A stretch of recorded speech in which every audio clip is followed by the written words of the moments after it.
7월의 마지막 주일입니다. 여름의 한복판을 지나고 있는 이때 오늘도 우리가 변함없이 하나님을 예배하며 하나님의 말씀과 함께 한여름밤의 꿈을 키워가는 주님의 말씀교회 모든 성도님들을 주님의 이름으로 환영하며 축복합니다. 다 같이 묵상 기도하시면서 하나님 앞으로 나아가시겠습니다.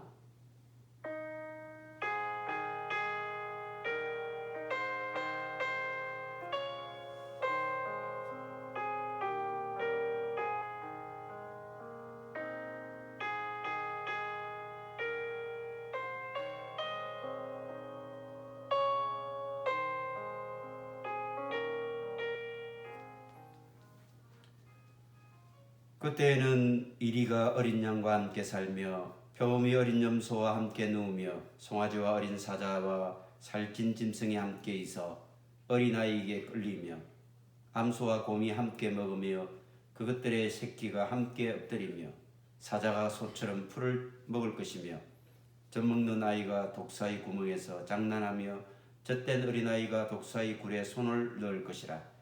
내 거룩한 산 모든 곳에서 해덴도 없고 상함도 없을 것이니 이는 물이 바다를 덮음같이 여호와를 아는 지식이 세상에 충만할 것임이니라.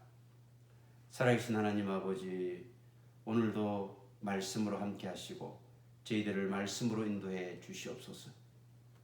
이 시간 저희들의 마음과 영혼이 오직 하나님께로만 집중하도록 붙잡아 주시고 온 마음과 정성을 다해 예배하는 저희들 되게 하여 주시옵소서. 이 예배를 하나님 홀로 영광 받아 주시옵고 저희들에게는 한없는 은혜의 시간 되게 해 주시옵소서. 감사를 드리며 예수님 이름으로 기도드리옵나이다. 아멘.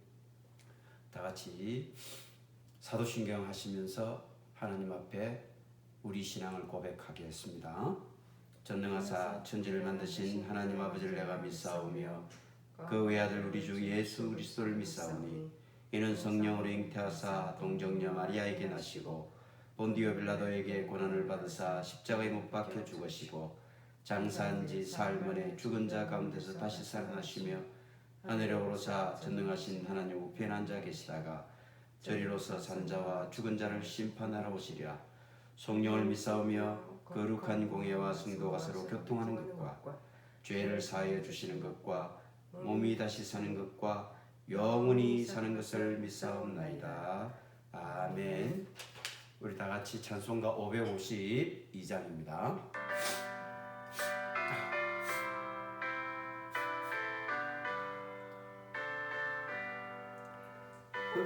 흑침해가 돋을 때 만물 신선하여라.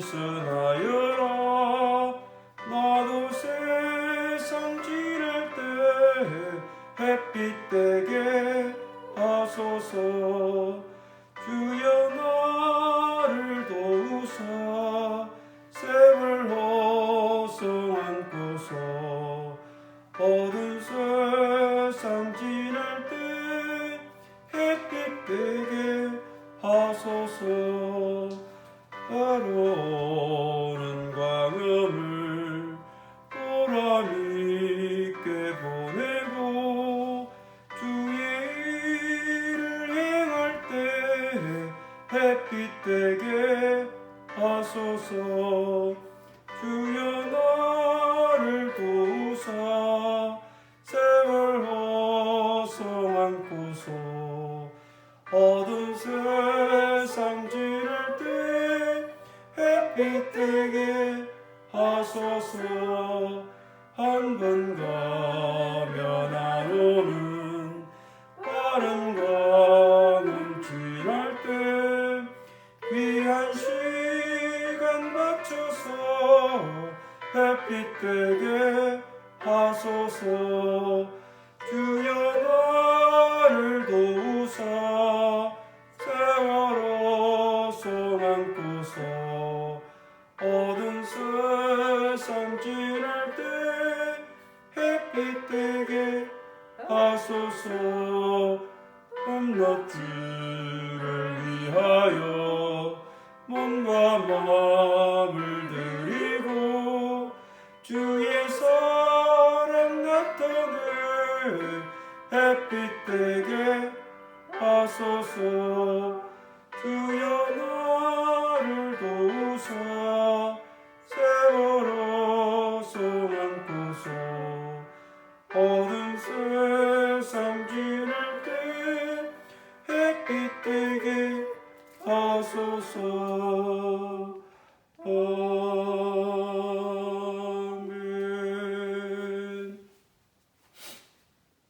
오늘 우리에게 주시는 하나님의 말씀은 열왕기하 17장 1절에서 6절까지 말씀입니다. 열왕기하 17장 1절에서 6절까지 말씀. 댁에서도 직접 우리가 성경 말씀을 열어서 한 목소리로 봉독하도록 그렇게 하겠습니다. 나차이신 줄 알고 제가 봉독합니다. 17장 1절. 유다의 왕 아하스 제12년에 엘라의 아들 호세아가 사마리아에서 이스라엘 왕이 되어 9년간 다스리며 여호와께서 보시기에 악을 행하였으나 다만 그전 이스라엘 여러 왕들과 같이 하지는 아니하였더라. 아수르의 왕 살만 에셀이 올라오니 호세아가 그에게 종이 되어 조공을 드리더니 그가 애굽의 왕 소에게 사자들을 보내고 해마다 하던 대로 아수르 왕에게 조공을 드리지 아니하매 아수르 왕이 호세아가 배반함을 보고 그를 옥에 감금하여 두고 아수르 왕이 올라와 그 온 땅에 두루 다니고 사마리아로 올라와 그곳을 3년간 애워쌌더라. 호세아 제9년에 아수르 왕이 사마리아를 점령하고 이스라엘 사람을 사로잡아 아수르로 끌어다가 고산 강가에 있는 할라와 하볼과 메대 사람의 여러 고을에 두었더라. 아멘. 오늘 본문 말씀을 우리가 통해서 남북 분열 왕국 이후에 마침내 북이스라엘 왕국이 하나님으로부터 버림받아 역사의 한 면에서 완전히 사라지는 그 내용을 담고 있습니다. 그래서 오늘 본문 말씀을 통해서 왕국의 몰락의 씨앗, 베다웬의 황금 송아지. 그래서 제목이 조금 깁니다만은 북왕국 몰락의 씨앗이 과연 무엇이었을까? 그것은 다름 아닌 바로 베다웬 송아지를 섬기는 것에서 비롯되었다 라고 하는 차원에서 그 제목을 가지고 우리가 하나님의 음성을 듣고 우리 자신의 어떤 신앙을 되짚어보고 또 한 주간 앞으로 우리가 승리의 삶을 어떻게 살아갈 것인가, 이 내용을 우리가 하나님 말씀을 통해서 배우고 다짐하는 시간 되기를 소망해 봅니다.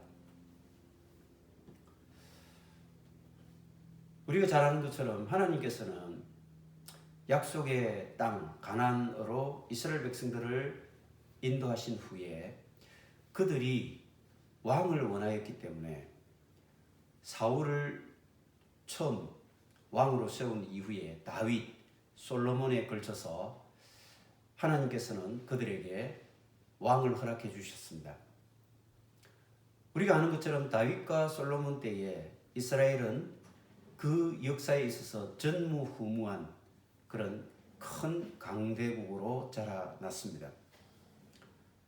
그 이전에도 없었고 그 이후도 없었던 이스라엘의 그 부강한 역사, 이것은 하나님께서 전적으로 그들에게 그런 길을 허락해 주시고 축복해 주셨기 때문이죠. 그러나 솔로몬 이후에 솔로몬의 특별히 그 말년에 온갖 이방 국가의 공주들과 정략 결혼을 하고 그리고 많은 그 정략 결혼에 따른 우상들이 들어옴으로 해서 하나님의 진노를 사고 결국은 그 아들 르호보암 때부터 하나님께서 북이스라엘 10지파를 떼어다가 다윗의 집안으로부터 분리시키게 되죠. 이른바 남북 분열 왕국이 시작되어집니다. 그래서 북쪽은 여로보암, 남쪽은 르호보암이라고 하는 솔로몬의 아들에 의해서 통치가 되어지는, 그래서 남유다와 북이스라엘 분열 왕국이 시작되었습니다. 그때가 기원전 즉 BC 주전 930년경입니다. 그래서 정확한 연대는 930년 혹은 931년 등으로 언급되고 있습니다만은, 이후에 북쪽은 한 번의 왕도 하나님 앞에 올바른 왕이 없었습니다.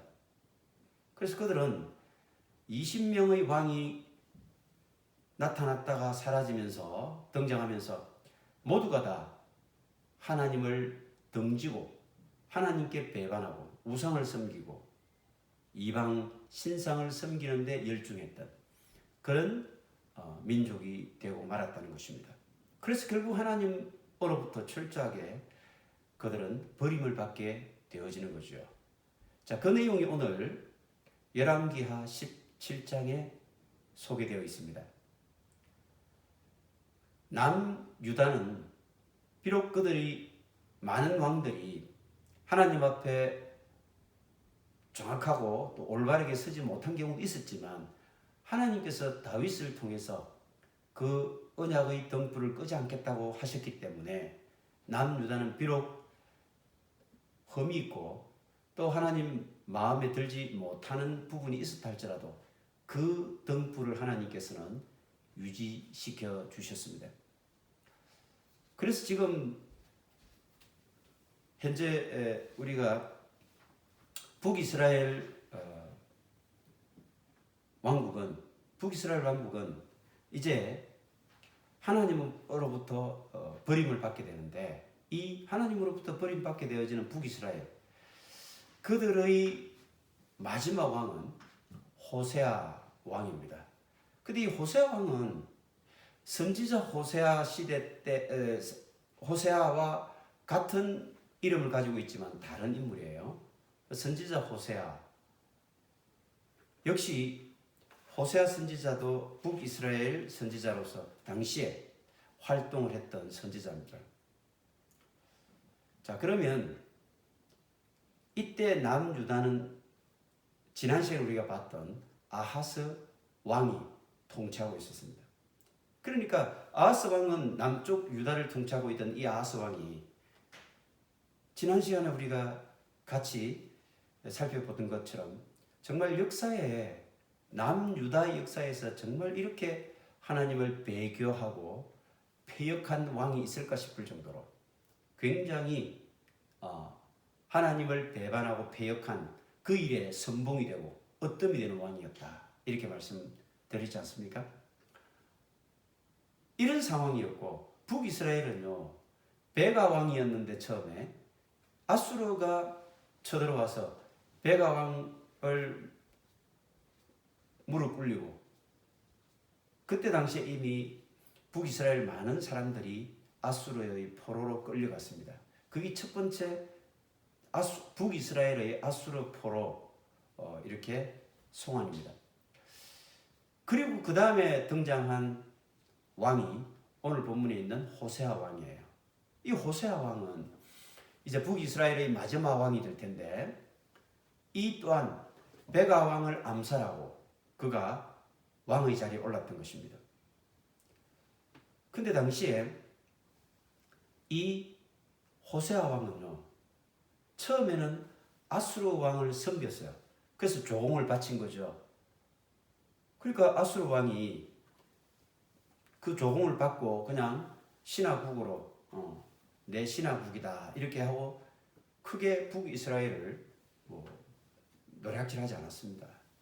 그랬는데, 그러니까 처음에는 호세아 왕이 국제정세를 어느 정도 지혜롭게 읽었던 것이라고 볼 수 있죠. 그런데 나중에 국제정세를 오판해가지고 갑자기 이 호세아 왕이 아수르에게 더 이상 나는 조공을 바치지 않을래, 저 밑에 있는 남쪽에 있는 강대국 애굽에 가서 그들의 도움을 요청해서 저 아수르 못된 것들을 물리쳐서 쫓아내도록 요청해야 되겠다.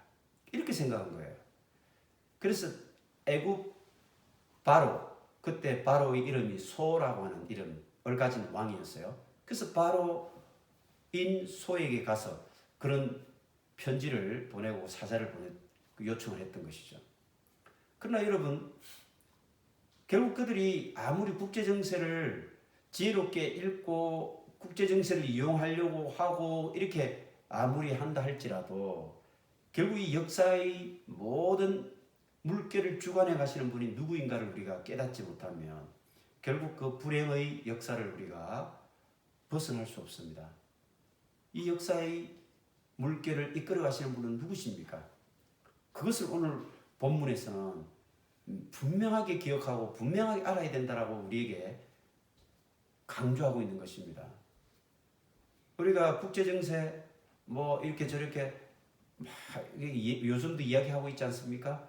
그것은 우리 인간의 눈으로 보는 것일 뿐인, 그것이 궁극적으로 역사의 올바른 흐름도 아닐 뿐더러 궁극적으로 우리가 생각하는 대로 역사가 흘러가지 않습니다.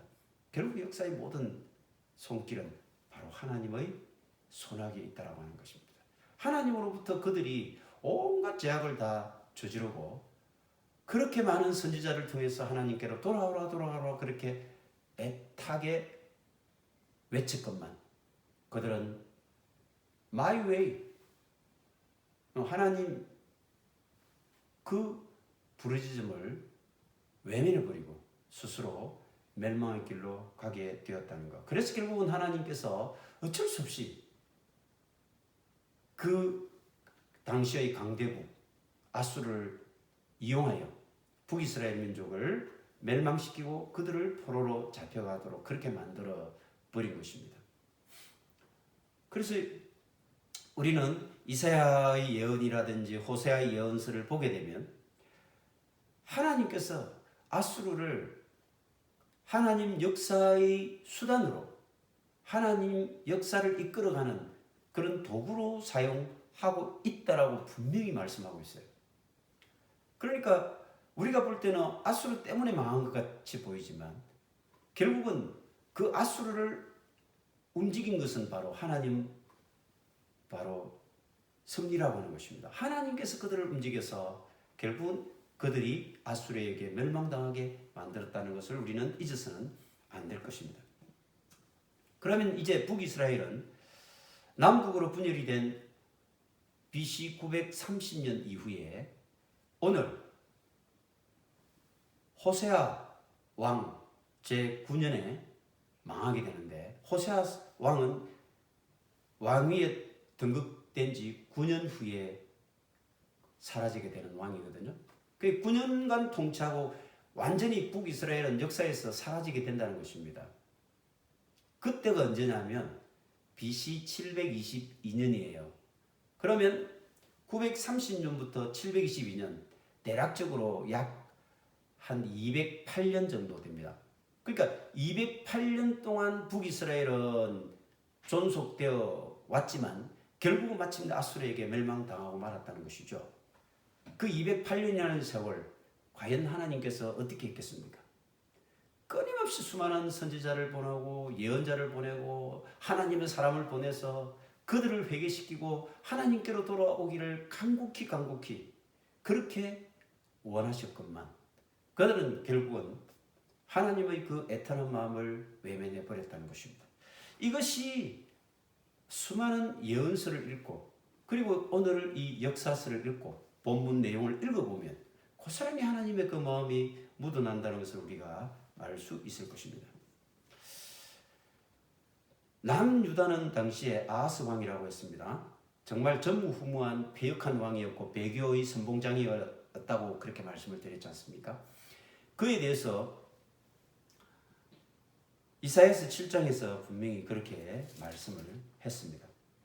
이 아하스 왕에게 그 당시 이사야 선지자가 찾아가서 하나님께 제발 징조를 구하고 그래서 하나님이 살아계심을 좀 제발 깨닫고 하나님께로 돌아오십시오 라고 했는데 그 아하스 왕은 역시 마찬가지로 나는 구하지 않겠다. I will not, I will not. 강한 거부감을 나타냈다는 것입니다. 그랬을 때 이사야 선지자는 마지막으로 이렇게 말씀하십니다. 남유다의 이 아하스 왕이 참 완악하고 패역하고 배교의 선봉장에 섰지만 거듭하는 얘기지만 하나님께서는 분명히 다윗을 통해서 그 등불을 끄지 않으시겠다고 하셨거든요. 그래서 결국 어쩔 수 없이 하나님께서는 그러면 내가 징조를 보여주겠다. 친히 징조를 보여주시겠다고 했습니다. 그러면서 이사야서 7장 14절에 이렇게 말씀하십니다. 그러므로 주께서 친히 징조를 너희에게 주실 것이라. 보라, 처녀가 잉태하여 아들을 낳을 것이요 그의 이름을 임마누엘이라 하리라.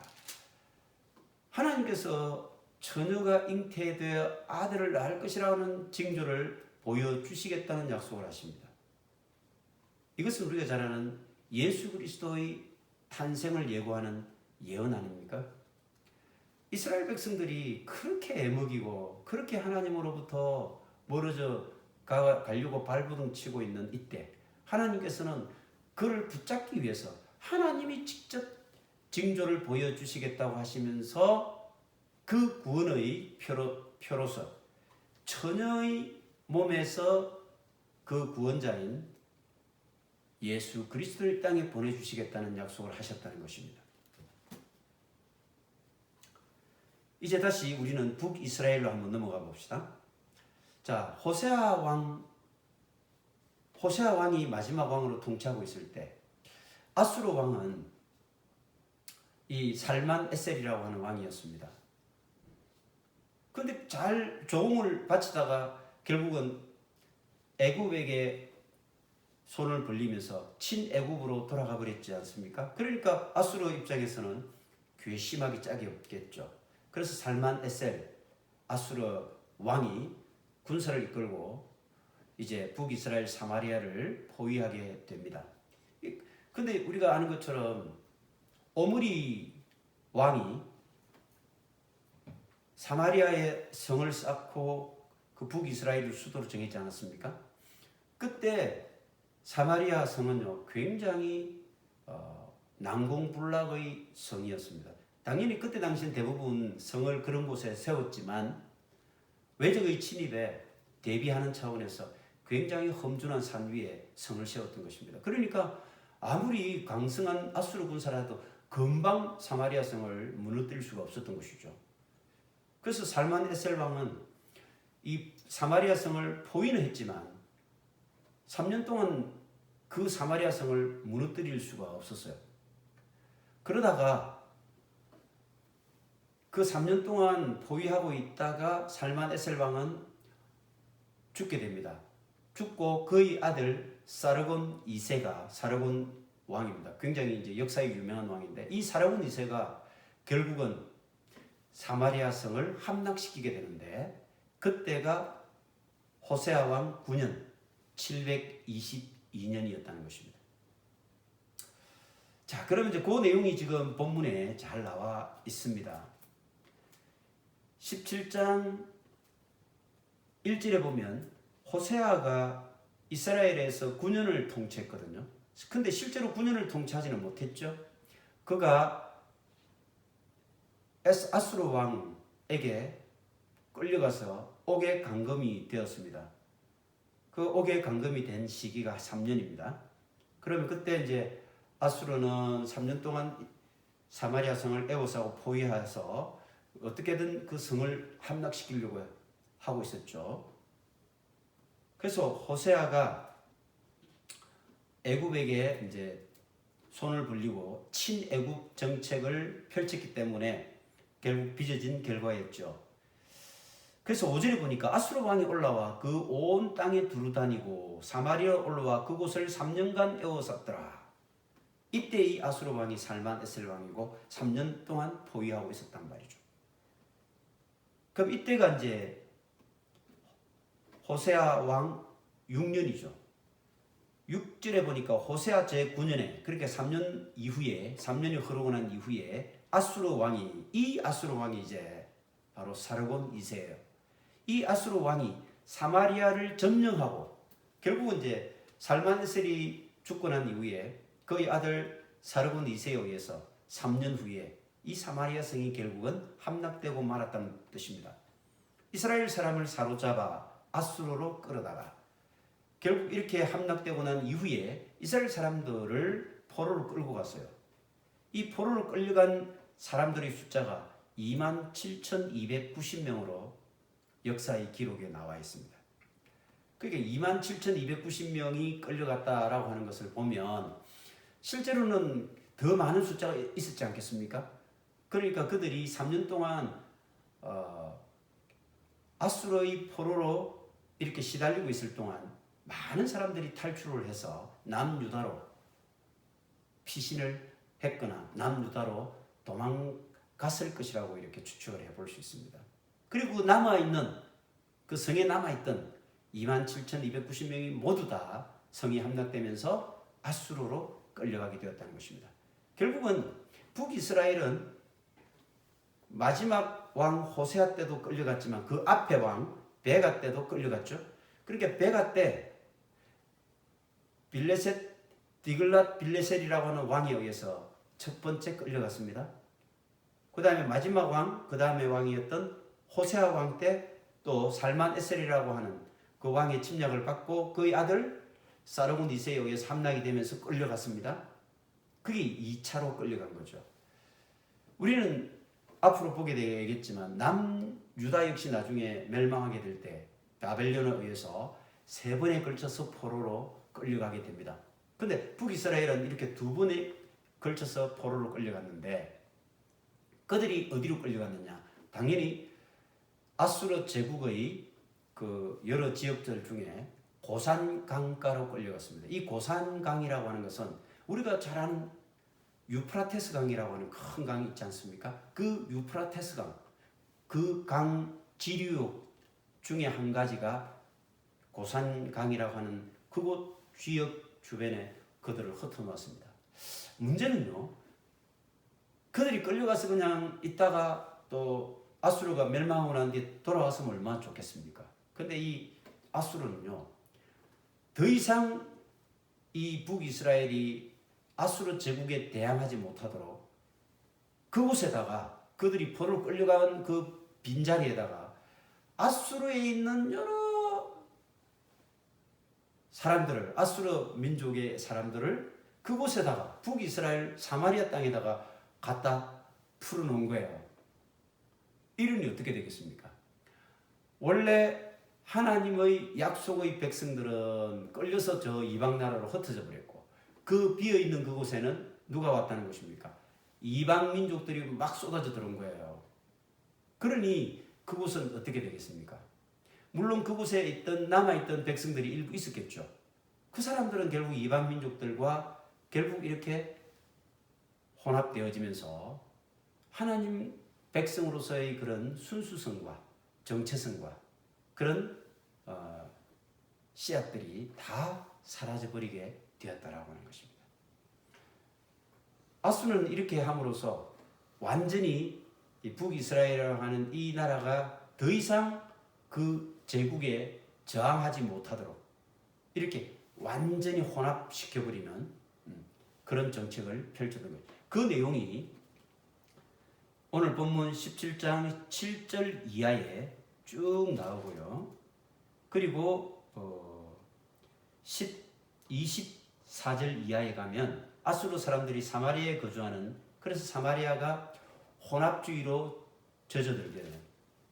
결과적으로 이렇게 해서 사마리아 사람들은 이제 더 이상 순수한 이스라엘 사람들의 혈통이 아닌 이방 사람들의 피가 반 이상이 섞여 있는, 어찌 보면 뭐 이방 사람들과 다를 바 없는 사람들이 되어져 버린 거예요.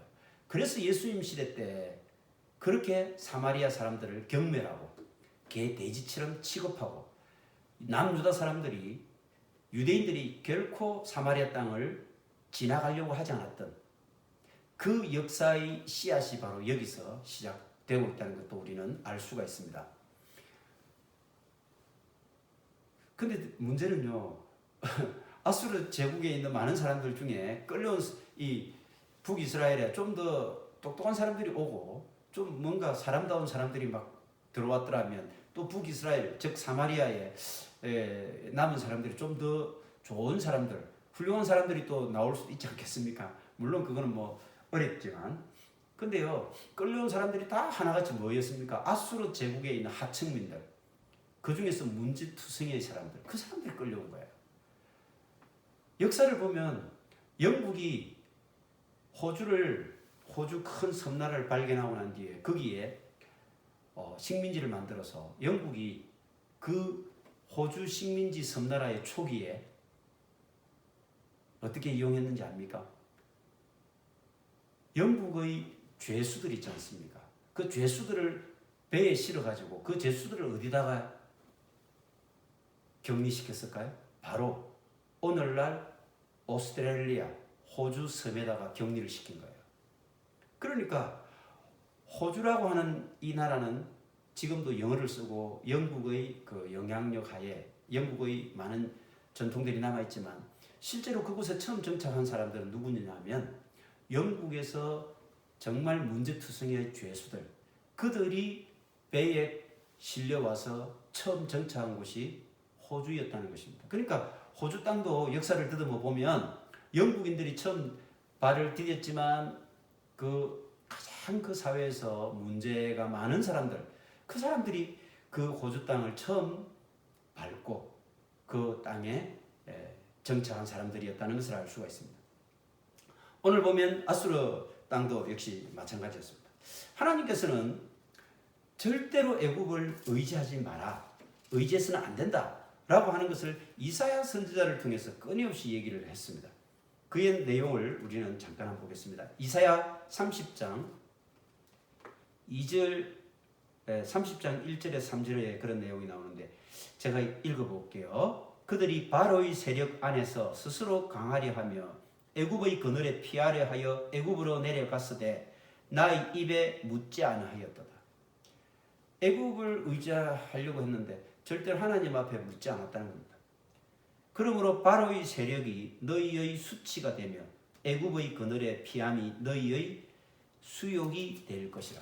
결국 너희들 머리를 굴려서 너희들이 살아갈 궁리를 한답시고 애굽으로 가서 뭔가 요청을 한다고 했지만 결국 그게 너희들이 살 길이 아니야. 이 바보들아. 응? 이 바보들아. 너희들을 나한테 물어봤니? 너희들 나한테 요청했니? 안 했다는 것입니다. 하나님은 오늘 그것을 말씀하고 있습니다. 애굽의 도움은 헛되고 무익하니라. 이 어리석은 자들아. 31장에도 똑같이 계속 반복하고 있습니다. 도움을 구하러 애굽으로 내려가는 자들은 화 있을진저 그들은 말을 의지하며 병거의 많음과 마병의 심히 강함을 의지하고 이스라엘의 거룩하신 이를 앙무하지 아니하며 여호와를 구하지 아니하나니 다 함께 멸망하리라. 다 함께. 사실 이렇게 강대국에게 의지해서 그들의 힘을 빌려서 뭔가 이렇게 외적을 좀 물리치고 국가를 안정시키고 번영시켜야 되겠다라고 하는 그런 생각들은 참 놀랍게도요. 솔로몬 왕 때부터 그 생각이 시작됐었어요. 솔로몬 왕이 제일 먼저 자기의 부인으로 누구를 삼았을까요? 애굽의 공주를 데리고 갔어요. 그리고는 그 애굽의 공주를 자기 부인으로 삼으면서 애굽에 있던 그 공주를 통해서 수많은 이방신들이 들어오게 되겠죠. 그리고 그 공주를 위해서 별도의 궁전까지 지어주는 참 어처구니 없는 짓을 저질렀습니다. 그러니 그 이후에 남북으로 분열된 왕국, 그들이 끊임없이 애굽의 힘을 의지하고자 했던 그것은 어쩌보면 인간적인 눈으로 본다면 당연한 것일 것입니다.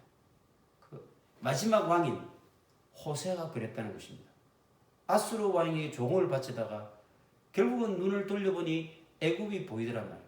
그러나 분명히 그때 당시에 국제 정세를 보면 북이스라엘은 처음에 아람과 같이 동맹관계를 해서 남유다를 침략하고 괴롭히지 않았습니까? 그러다가 그 북쪽에 있는 아수르가 강성해지면서 결국은 아람이 멸망당하게 됩니다. 그리고 북이스라엘이 이렇게 포위당하고 멸망당하게 되죠. 이런 국제정세 속에 그들이 눈을 돌린 것이 고작 남쪽에 있는 애굽 제국으로 눈을 돌렸다는 것입니다. 그러나 그 애굽 제국은 그때 당시에 분열된 상황이었고 내부의 어떤 문제 때문에 별로 힘을 쓰지 못하는 그런 상황이었거든요. 사실은 그럼에도 불구하고 그들이 그런 판단을 하게 된 것은 결국은 인간적인 눈으로 볼 수밖에 없었다는 것. 그러나 하나님의 역사는 달랐다는 것. 이것을 우리가 놓쳐서는 안 될 것입니다. 이제 이사야의 이 경고뿐만 아니라 하나님은 끊임없이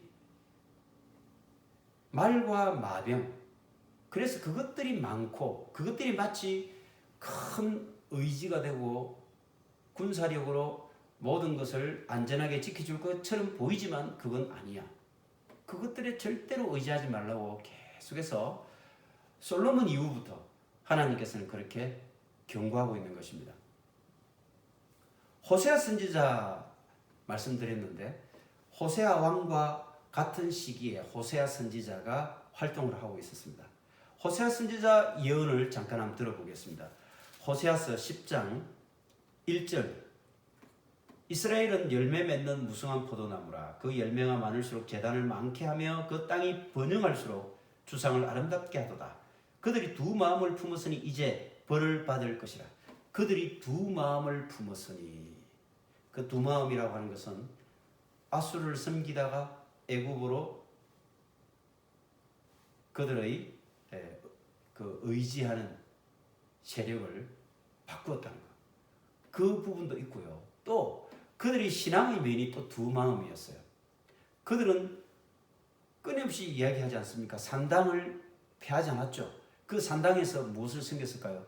그들은 놀랍게도 이방의 많은 신들을 섬기기도 했지만 그 산당에서 섬긴 것이 바로 하나님 앞에 제사 드린답시고 그들이 이방 신들의 제사법을 따라서 섬기고 있었다는 것을 우리가 기억해야 됩니다. 남유다도 나중에 마찬가지예요.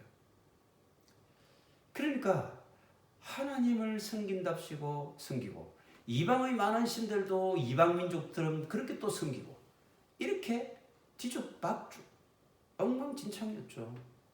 이것을 하나님께서는 두 마음을 품었다 이렇게 말씀하시면서 그들이 그래서 이제 벌을 받게 될 것이다.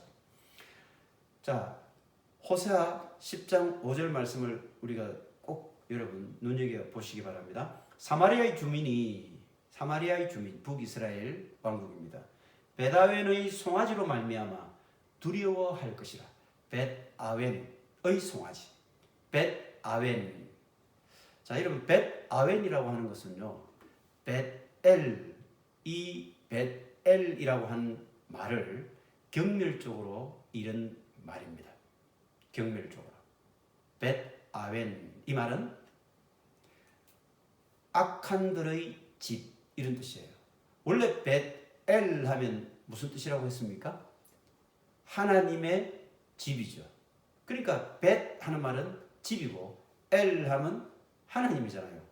그렇게 그 엘 하나님 대신에 하나님을 빼버리고 벳 아웬 하면 아웬이란 말이 악한 사람들. 악한 사람들이에요. 그러니까 악한 사람들의 집, 이 벳 아웬에 모셔놓은 송아지. 우리가 잘 알죠. 여로보암이 처음에 남북 분열 왕국의 첫 왕이 여로보암이지 않습니까? 이 여로보암이 제일 먼저 한 일이 뭡니까? 북이스라엘 사람들이 예루살렘에 가서 그 성전에 가서 예배 드리는 이것을 못하게 금지시켰습니다. 너희들이 예루살렘 성전까지 갈 필요 없다. 여기에 모신 이 금송아지 이게 하나님이니까 이를 섬기라. 그러면서 베델과 그리고 단에 북쪽의 단, 남쪽의 베델 각각 금송아지를 두 군데 설치해놓고 그들을 하나님 여호와가 이분이다. 그러니까 이 금송아지에게 절하고 섬기면 된다. 이런 어처구니없는 명령을 내렸다는 것입니다. 그것을 호세아 선지자는 벳엘 송아지라 하지 않고 벳아웬 송아지라고 이렇게 표현을 하고 있는 것입니다. 혹시 이제 영어 성경을 가지고 있는 분들은 그 영어 성경에 그렇게 설명이 잘 나와 있습니다. 그리고 호세아 선지자는 10장 6절에서 계속해서 이렇게 말합니다. 그 백성이 슬퍼하며 그것을 기뻐하던 제사장들 슬퍼하리니 이는 그의 영광이 떠나감이며 그 송아지는 아수르로 옮겨다가 예물로 야렙 왕에게 드리리니 이때 그 송아지들은요, 금송아지들은 다 어디로 탈취되어 갔을까요? 전리품으로 아수르로 옮겨져 갔겠죠. 그때 아수르 왕이 바로 살만 에셀이라는 왕입니다. 그들이 북이스라엘 사마리아를 침략해서 3년 동안 포위했다고 하지 않습니까? 그때 왕이 살만 에셀이 바로 금송아지 그 엄청난 금덩어리를 그냥 두겠습니까? 가져갔다는 것입니다. 그래서 야렙 왕에게 드리리니 에브라임은 수치를 받을 것이요 이스라엘은 자기들의 계책을 부끄러워할 것이며 사마리아 왕은 물 위에 있는 거품같이 멸망할 것이며 이스라엘의 죄 곧 아웬 벳 아웬의 산당은 파괴되어 이 아웬이란 말은 악한 사람들. 그래서 참 호세아 선지자가 이렇게 북이스라엘의 그 우상 숭배에 대해서 그래서 너희들이 그것 때문에 하나님 앞에 멸망할 것이다 라고 하는 것, 그 부분에 대해서 계속해서 이렇게 경고하고 있는 것입니다. 그런데도 이 북이스라엘은 하나님의 그 경고의 말씀에 귀를 기울이지 않았다는 것입니다. 하나님의 사람이 계속해서 그렇게 될 거라고 경고하고 있는데도 그들은 아예 그냥 귀를 닫고 있었다는 것입니다. 금송아지, 베델인 하나님의 집이 나쁜 금송아지를 섬기는 이 이상한 사람들의 집으로 전락되어 갔다는 것입니다. 이것이 바로 북이스라엘이 멸망한 씨앗이었다는 것입니다. 그래서 오늘 설교 제목도 이 왕국 몰락의 씨앗, 그것이 뭐냐? 벳아웬의 송아지라는 것입니다. 바로 베델에 설치되어 있던 금송아지. 그 베델은 이름이 베델이 아니라 벳아웬으로 바뀌고 말았다는 것입니다. 이사야 선지자의 말씀을 또 계속해서 한번 볼까요? 이사야 선지자는 7장에서 남유다왕 아하스의 그런 악행에 대해서 계속해서 경고하면서 동시에 남쪽에 있는 강대국이었던 애국과 북쪽의 강대국이었던 아수르가 충돌하게 되리라는 것을 예언하고 있습니다. 그래서 이사야 7장 18절에 이렇게 말씀하고 있습니다. 그날에는 여호와께서 애굽 하수에서 먼 곳의 파리와 아수르 땅의 벌을 부르시리니, 애굽 하수는 나일강이죠. 나일강에 있는 파리, 이게 애굽의 세력입니다. 그리고 아수르 땅의 벌, 이게 아수르 군사들입니다. 그들을 부른다는 것입니다. 그리고는 다 그들이 올라와서 거친 골짜기와 바위틈과 가시나무 울타리와 모든 초장에 앉으리라. 20절에 그날에는 주께서 하수 저쪽에서 새내어온 삭도, 하수 저쪽, 유브라테스 강이죠. 유브라테스 강 저쪽, 그 지역이 바로 아수르 세력들이 있죠. 그들이 이제 하나님이 그들을 이끌어 드렸다는 것입니다. 그래서 그거를 표현을 이렇게 냈어요. 새내어서 온 삭도, 칼이죠. 곧 아수르 왕으로 내 백성의 머리털과 발털을 미실 것이요 수염도 깎으시리라. 싸그리 다 멸망시킬 것이라는 것이죠. 누구를 통해서? 아수르 세력을 하나님께서 끌어들여서.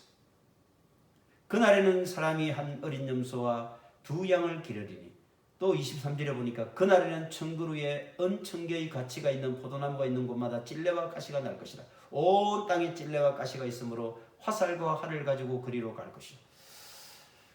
이런 내용들이 이제 계속해서 선지자들의 예언을 통해서 경고되어지고 심판의 메시지가 전해지고 이렇게 됩니다. 근데 여러분들이 이사야 선지자, 오늘 호세아 선지자의 제가 그 예언을 잠깐 소개해드렸지만, 이런 예언들을 우리가 읽을 때는 이게 무슨 소리인지 모르겠다, 그냥 통과, 이렇게 하잖아요. 그런데 우리가 이 역사의 배경을 이해하고 그 배경을 이렇게 선지자들의 예언에 맞추게 되면 선지자들의 예언과 경고의 메시지를 생생하게 살아서 그렇게 우리에게 전해지고 이렇게 들려오게 되는 것입니다. 자, 우리는 한 번 더 이제 정리를 해봅시다. 북이스라엘이 무엇 때문에 망하게 되었을까요? 북이스라엘이 망한 것, 그것은 오늘 본문에서 이렇게 정리해주고 있습니다. 17장 7절에 이 일은, 북이스라엘이 멸망한 이 일은 이스라엘 자손이 자기를 애굽 땅에서 인도해 내사 애굽 왕 바로의 손에서 벗어나게 하신 그 하나님 여호와께 죄를 범하고 또 다른 신들을 경외하며. 왜 북이스라엘이 멸망했는가? 그것을 열왕기하 저자는 이렇게 말하고 있다는 것입니다. 여호와께서 이스라엘 자손 앞에서 쫓아내신 이방 사람의 규례와 이스라엘 여러 왕이 세운 율례를 행하였습니다. 결국 북이스라엘이 멸망한 것은 하나님 앞에 죄를 범하고 다른 신들을 섬겼기 때문이라는 것입니다. 이방 사람의 규례, 이스라엘 왕들이 세운 율례, 그것을 따라갔다는 것입니다. 요즘 말로 하자면 뭡니까?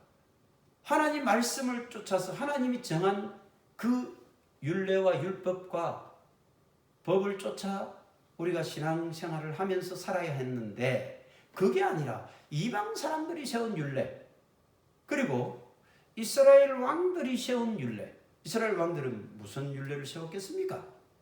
산당을 만들고 그곳에서 이방 민족들이 그러했던 것처럼 그런 식으로 하나님을 섬긴답시고 섬기고 이방 신들도 섬기고 이렇게 온갖 잡신들을 동시에 섬겨버리는, 이것이 바로 이스라엘 왕들이 세운 율례예요. 그것을 쫓아갔다는 것입니다. 결국은 오늘날로 보자면 우리가 세상의 문화와 세상 사람들이 추구하는 그런 가치와 세상 사람들이 걸어가는 그 길을 우리 그리스도인들이 똑같이 만약에 걸어가게 된다면, 그것은 북이스라엘 사람들이 이때 당시에 하나님이 정한 것을 버리고 이방 사람들이 세운 율례를 쫓아가는 것과 똑같은 길이 될 것입니다. 그걸 구체적으로 이렇게 한번 정리를 해봅시다. 북이스라엘이 멸망한 것은 9절에 보니까 이스라엘 자손이 점차로 불의를 행하여 그 하나님 여호와를 배역하여 모든 성읍의 망대로부터 견고한 성에 이르도록 산당을 세우고, 첫 번째가 산당을 세운 겁니다. 산당에서는 솔로몬이 1000번제를 드렸거든요. 모리아산 산당에서, 기본 산당에서 1000번제를 드렸다는 기록이 나와 있지 않습니까? 그런데요, 그때 물론 성전을 만들기 전이었기 때문에 산당에서 제사를 드렸을 수도 있겠습니다. 그런데 문제는 그때 당시에는 그 산당이라고 하는 것이 왜 생겼는가를 생각해 봐야 돼요. 그것은요, 많은 그 가나안 땅에 있던 민족들이 그들의 잡신을 섬기는 곳으로서 만든 이 잡신을 섬기는, 우리나라로 치자면 뭘까요? 성황당 같은 곳, 굿당, 뭐 이런 거예요. 그런 곳을 만들어 가지고 섬기는 곳에, 그곳에 하나님께 제사한다고 갔으니 어떨까요? 올바른 하나님만 섬기는 제사가 이루어졌겠습니까? 아니에요. 그 이방 신들의 제사법이 들어오고 이방 신들을 섬기는 그런 절차와 그런 것들이 혼합되어지게 됐을 거 아닙니까? 결국은 그래서 산당을 없애야 되는데 그걸 없애지 못한 거예요. 왜?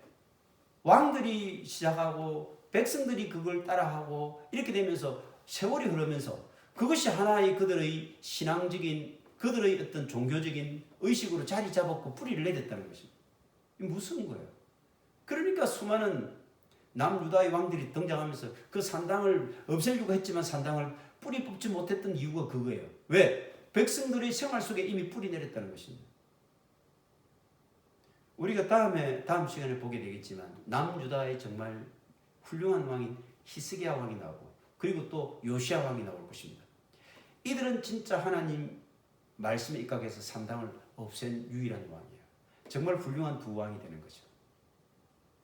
그때 가서 산당이 없어지긴 했지만 여전히 백성들 사이에서는 그 산당의 문화가 뿌리 깊게 서미어 있었기 때문에 그들의 종교 개혁도 성공하지 못하고 미완의 그런 개혁으로 끝나버리고 많은 결과를 가져온 것이 그 이유가 이미 모든 백성들을 머리부터 발끝까지 이렇게 이방 문화 철저하게 그 가나안 산당 문화가 뿌리 깊게 섭여 있었기 때문에 그렇다는 것입니다. 10절에 보면 모든 산 위에 모든 푸른 나무 아래에 목상과 아세라상을 세웠다는 것. 이게 두 번째 멸망의 이유입니다. 첫 번째 산당 세웠죠. 두 번째는 목상 아세라상을 막 곳곳에 이 우상을 새겼다는 겁니다. 새겨서 섬겼다는 것입니다. 세 번째 11절 또 여호와께서 그들 앞에서 물리치신 이방 사람같이 그곳 모든 산당에서 분향하며 또 악을 향하여 여호와를 경노하게 하였습니다. 산당을 세운 후에 그곳에서 뭐 했다고 했습니까? 분향을 했다. 하나님 앞에 예배를 드린답시고 제사를 드린답시고 그곳에서 분향했다는 것입니다. 그 방법은요 어땠다는 거? 악을 행하여 여호와를 경노하게 했다. 그곳에서는 바알 섬기는 것과 같은 그런 제사 방식이 진행이 되었다는 거. 바알이 뭡니까? 풍요의 신이잖아요. 그럼 그들을 어떻게 제사했겠나요? 그곳에서는요 사제라고 하는 이 공식적인 장녀들이 많이 있었어요. 남창도 있었고 여창도 있었고요. 그럼 사람들이 그 제사를 드리고 나면 뭐 하느냐? 그 장녀들과 같이 이렇게 잠자리를 하는 거예요. 그런 관계를 맺어서 그것이 뭐냐면 자기들이 섬기는 신과 합일 하나가 된다는 그런 의식이에요. 그러므로서 그 신을 통하여 자기들이 복을 이제 곧 받게 될 것이다. 이런 의식을 가지고 있습니다. 이거를 산당에서 분향을 하고 그 제사 방법을 따라 했다는 것입니다. 그럼 하나님 앞에서 그런 짓을 했으니 그게 올바른 하나님을 섬기는 일도 아닐 뿐더러 하나님이 얼마나 경노하셨겠습니까? 내 이름으로 제사하면서 그런 짓을 하고 있는 이 너희들 이렇게 말씀하고 있지 않겠습니까? 그리고 네 번째는요 12절에 또 우상을 섬겼으니 이는 여호와께서 그들에게 행하지 말라고 말씀하신 것이다. 우상도 섬겼다는 것입니다. 이렇게 하나님은 이스라엘을 멸망시킬 수밖에 없은 그 이유를 하나하나 이렇게 명시하고 있습니다. 그리고 또 크게 이렇게 하나님 버리고 우상 섬기고 다른 이방 신들을 섬겼다라고 하는 그 큰 죄악 하나 하고 또 한 가지는 뭘까요? 또 한 가지는 꼭 우리가 기억해야 될 것이 13절에 보면 여호와께서 각 선지자와 각 선견자를 통하여 이스라엘과 유다에게 지정하여 이르시기를 너희는 돌이켜 너희 악한 길에서 떠나 나의 명령과 율례를 지키되 내가 너희 조상들에게 명령하고 또 내 종 선지자들을 통하여 너희에게 전한 모든 율법대로 행하라 하셨으나 그들이 듣지 아니하고 그들의 목을 곧게 하기를 그들이 하나님 여호와를 믿지 아니하던 조상들의 목같이 하여 듣지 아니하고 믿지 않았다는 것입니다. 결국은 두 번째 북이스라엘이 멸망할 수밖에 없었던 가장 큰 이유는 하나님의 말씀을 선지자들과 선견자를 통해서 끊임없이 들려줬지만 하나님의 말씀을 듣지도 믿지도 않았다는 것입니다. 우리가 잘 알지 않습니까? 믿음은 들음에서 나고 그 들음은 하나님의 말씀이라고 하지 않았습니까? 그런데도 그들은 듣지 아니하였으니까 믿음이 생겨날 리가 없었다는 것입니다. 여호와의 율례와 여호와께서 그들의 조상들과 더불어 세운 언약 경계하신 말씀을 버리고 허무한 것을 뒤따라 허망하며 또 여호와께서 명령하사 따르지 말라 하신 사방 이방 사람을 따랐다는 것입니다. 결국은 허망한 것을 쫓아가는 이 삶은 허망한 삶이 되고 만다는 것입니다. 따르지 말라 한 이방 사람을 따라갔다는 것입니다. 결국 그들은 그 결과가 멸망의 인생을 멸망의 나락으로 떨어지게 되었다는 것입니다. 우리는 북이스라엘 멸망의 원인을 한 번 더 짚어볼 필요가 있습니다. 이렇게 구체적으로 하나님을 배역하는 행위들도 있었지만 또 다른 관점에서는 하나님의 말씀을 들으려고 하지 않았다. 그리고 하나님의 말씀을 듣지 않으니까 하나님의 말씀을 믿으려고 하지 않았다는 것입니다. 18절에 보니까 하나님께서 그래서 그들에게 노하사 그 앞에서 그들을 제거하시고 오직 유다 지파 외에는 남은 자가 없으니라. 그래서 남유다 외에는 북이스라엘을 완전히 역사의 현장에서 없애버리신 것입니다. 19절에 보면 유다도 그들의 하나님 여호와의 명령을 지키지 아니하고 이스라엘 사람들이 만든 관습을 행하였으므로, 그리고 더 나아가서는 남아있는 이제 남유다까지 하나님께서 경고하고 있는 것이죠. 하나님의 명령을 너희들 지키지 않아 사람의 관습을 따라, 너희들이 내 명령을 따르지 않고 사람들이 지키는 관습을 따라. 요즘 여러분 그런 거 많잖아요. 사회적으로 이런 것이 좋다더라. 또 우리가 요즘 뭐 민주주의 또는 뭐 어떤 인권과 정의의 관점에서 이렇다. 그러면서 그런 것들을 막 숨기지 않습니까? 따르지 않습니까? 그런데 그것이 하나님의 말씀에 입각하고 말씀과 조합된 그런 가치관이고 그런 세계관이라면 그거 좋아요. 우리가 따를 수 있고 지켜도 좋습니다. 그러나 하나님의 말씀과 배치되어지는 그런 것이라고 한다면 절대로 우리는 세상의 가치관과 세상에서 규정하는 정의관이라고 하는 것을 따라서는 절대로 안 된다는 것입니다. 여호와께서 그의 종 모든 선지자를 통하여 하신 말씀대로 드디어 이스라엘을 그 앞에서 내쫓으시. 여러분 오늘 17장 이 북이스라엘 멸망을 우리가 잘 기억을 하시면서요, 하나님께서 그냥 한순간에 그냥 아이고 안 돼 사람들 이것들 사람 안 되겠어 그냥 없애버려 이렇게 되신 게 아니고요, 하나님께서는 기다리고 엄청나게 오랜 세월을 인내하시고 그들이 돌아오기를 얼마나 기다렸었는가. 그 하나님의 마음을 우리가 읽어야 되는 거예요. 그것이 어디에? 23절에 잘 나와 있습니다. 여호와께서 그의 종 모든 선지자를 통하여 하신 말씀대로. 그 말은 오랫동안 그의 종들을 보내고 그래서 하나님의 말씀을 통하여 그들이 돌아오기만을 그렇게 애타게 부르짖었지만, 그러나 드디어 이 드디어라는 표현을 통해서 하나님이 얼마나 그토록 오랜 세월 그들의 백성들이 하나님께로 돌아오기를 간절히 기다렸을까? 얼마나 참으셨을까? 얼마나 인내하셨을까? 이 하나님의 마음을 우리가 읽어야 되는 거예요. 그런데 그들이 그렇게 결국 듣지 않고 목이 곧고 마음이 완악하고 배역하다 보니 드디어 이스라엘을 그 안에서 내쫓으신지라. 하나님이 약속의 땅으로 그들을 불러들였지만 그들이 그렇게 하나님의 마음을 모르고 그들이 하나님 선지자를 통해서 선견자들을 보내고 하나님 사람들을 보내서 그렇게 돌아오기만을 애타게 부르짖었건만 결국 그들이 듣지 않았기 때문에 드디어 마침내 그래서 그 이후의 장면은 오늘 설명한 대로 아수르 사람들이 끌려와서 이렇게 혼합되어지는 그런 결과가 빚어지고 말았다라고 하는 것입니다. 이제 우리는 한 번 더 오늘 말씀의 교훈을 정리해 보면서 이제 말씀을 정리해 보려고 합니다. 자, 우리 호세아 선지자의 외침에 귀를 기울였어야 된다라고 하는 것을 우리는 너무나 잘 알게 되었을 것입니다. 호세아서 14장 1절 말씀을 한번 보겠습니다.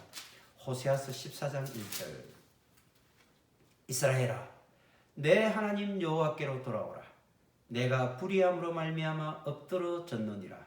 너는 말씀을 가지고 여호와께로 돌아와서 아뢰기를. 말씀을 가지고 돌아오라. 만약에 우리가 이 부분도 잘 기억을 해야 됩니다. 아, 그래, 내가 하나님께로 돌아가야지. 하나님 다시 제대로 섬겨야지. 이러면서 다시 돌아온다고 생각해 봅시다. 그런데요, 우리가 그냥 아무 생각 없이 돌이키기만 한다고 그게 올바른 생명의 길로 들어가는 게 아니에요.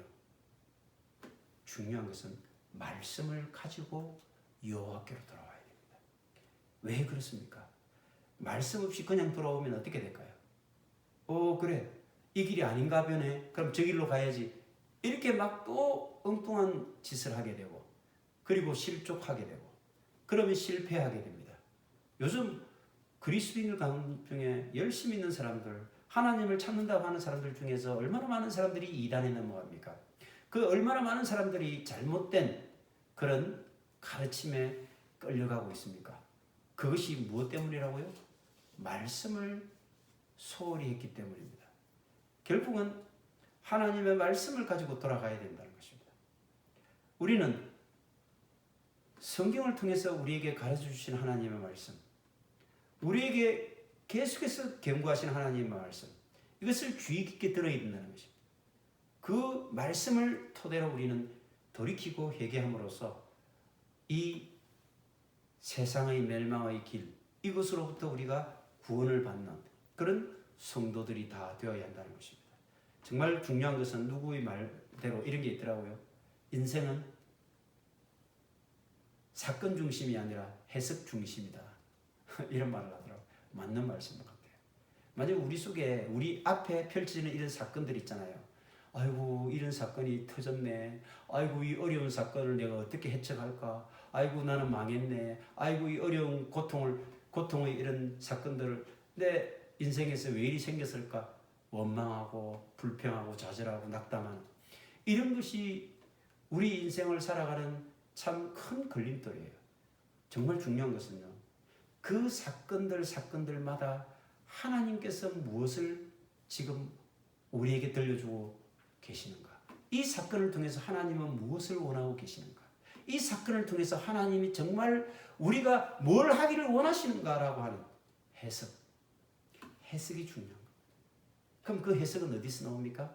우리가 하나님의 말씀을 공부하지 않으면요, 그 해석을 우리가 어떻게 해냅니까? 우리는 어떻게 해야 돼? 엉뚱하게 해석을 하고요. 우리가 생각하고 있는 우리의 이런 짧은 지식으로 해석하고요. 그렇게 판단하고 그렇게 또 멸망의 길로 그렇게 저주받는 자들의 그런 똑같은 길로 걸어갈 수밖에 없다라고 하는 것입니다. 여러분, 우리가 하나님의 마음을 해석해내는 공부가 필요합니다. 그래서 말씀을 끊임없이 읽고 그 말씀을 올바르게 해석해내고 그렇게 해서 우리의 삶에 적용해 나갈 때 우리가 승리자의 삶을 살아갈 수가 있다라고 하는 것입니다. 인생은 기억하십시오. 사건 중심이 아니라 해석이다. 하나님의 말씀은 해석이다.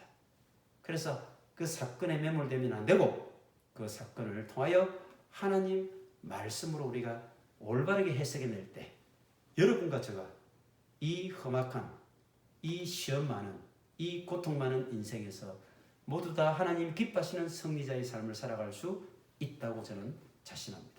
모두가 그런 승리자의 삶을 사시기 바랍니다. 아멘. 찬송가 263장입니다.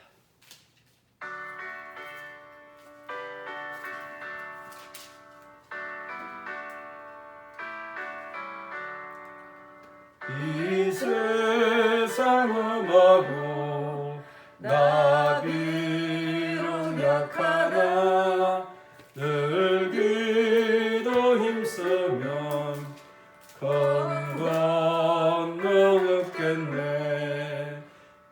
주의 은혜로 대속받아서 피와 같이 붉은 죄 같이 이겠네. 4절입니다. 죄사함 받은 후 새 사람 되어서 주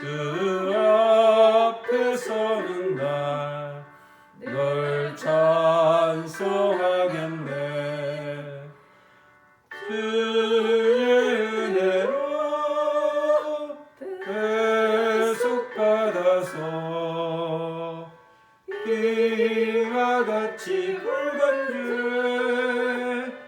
주는 거칠이겠네. 아멘. 다 같이 기도하겠습니다. 하나님 아버지, 하나님 한 분 외에는 어떤 것도 의지하거나 하나님보다 더 사랑하지 않도록 우리의 마음을 붙잡아 주시옵소서. 하나님을 섬긴다 하면서 돈을 더 사랑하고 성공과 명예를 더 추구하며 우리의 자녀를 하나님의 자리에 올려놓는 그런 어리석음과 악을 범하지 않도록 저희를 늘 말씀으로 깨어있게 인도하여 주시옵소서. 오직 하나님만을 사랑하며 오직 하나님 한 분만으로 만족하는 예수 그리스도의 순결한 신부로 살아가기를 소망합니다.